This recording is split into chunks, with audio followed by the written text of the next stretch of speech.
Sê nog altyd dat sommige goed beter is in die abstrakt. Nou skryf ek die dat ek vrede kan maak, dat jy altyd abstrakt sal bly vir my. Want jy is so gevaarlik, skaarlik, so waarlik.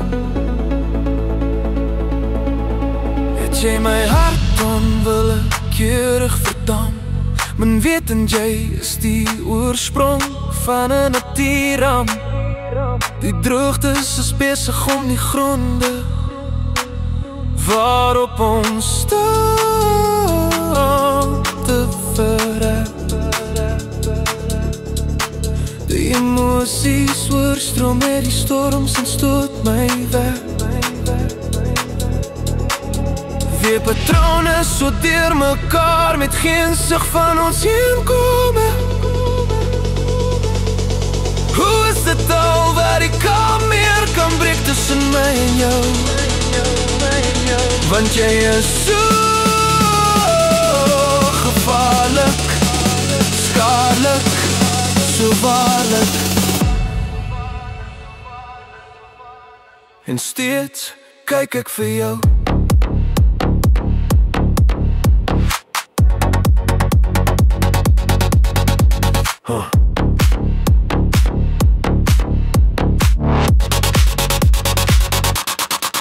Bang verlief.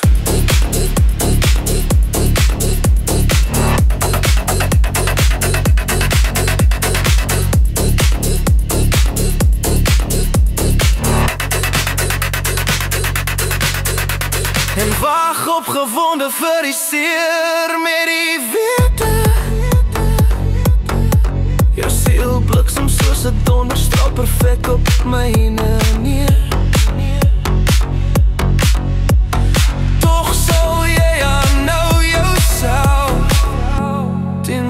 Verweer 'n bonatuurlike verskynsel. Kan God se hand dan nou iets so onorthodox ingeboks met 'n paradoks van liefde vasvang? Met 'n paradoks van liefde.